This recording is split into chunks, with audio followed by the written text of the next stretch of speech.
Welcome to my short reaction vlog. Ang ating pang-uusapan ngayon mga ka-Aldob. Nang post kasi itong Philippine Star na tatapusin na daw ni Vic Soto ang kanyang comedy show sa GMA at ililipat daw ito sa TV5, pero ayon sa nabalitaan ko ipapasok daw ni Vic Soto ang sina Maine Mendoza at Arjo Ataide. Sa nasabing bagong setcom nito sa TV5, paalala ko lang mga ka-Aldob, hindi pa po ito confirm, pero ayon sa NOS-Agap natin info, may nang request na isama raw ang mag-asawa sa bagong show ni Vic Soto na mana-mana ang pamagat nito. Ayon sa NOS-Agap natin na info, alam naman natin mga ka-Aldob na Armain ang nang request na isama ni Vic Soto, sina Maine at Arjo sa nasabing comedy show nito.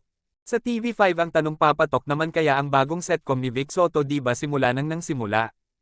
Itong palabas nila kina Maine at Arjo nang pilit nilang pinanghiwalay sina Maine at Alden at simula ang boycott, hindi na pinapanood ng mga tao ang Eat Bulaga at kita naman sa TV ratings na kahit ipang malaki ng mga vloggers ng TVJ TV ratings na 3.9 4.8 na ratings na ganito ang nakuhang TV ratings ng laban sa Eat Bulaga o sa Showtime na mataas na pala yan dati, hindi bababa sa 13.8 o 32.0 ang nakukuhang TV ratings ng Eat Bulaga simula nang may Aldob pa sa Eat Bulaga, pero ngayon yan na lang ang ratings ng TVJ at mga legit the barkads. Ano ang nangyari?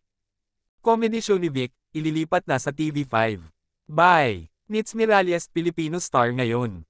Gitling, November 17, 2023, 12 AM. Vic, Star, File. Puputulan na nga yata ni Vic Soto ang pakikipagkilab sa GMA Network dahil ang susunod niyang comedy show ay sa TV5 na. Saka, ang MQuest Ventures na ng TV5 ang kakalab ng kanyang May TV production sa bago niyang show. Nakita namin ang post ni Director Chris Martinez na photo ni Vic at may caption na, "Coming in 2024. An all-new, all-out comedy show. From MQuest Ventures and May TV Productions. Soon on TV5. Mana-mana ang magiging title ng comedy show at si Vic pa lang ang nasa cast, saka na siguro i-announce ang mga makakasama pa niya."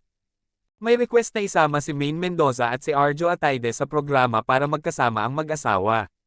May request namang si Atasha Mulak para may acting project na rin ito bukod sa pag-host sa EAT. Tatapusin na lang siguro ni Vic ang comedy show niya sa GMA7 na open 24/7 at aalis na siya sa Kapuso Network.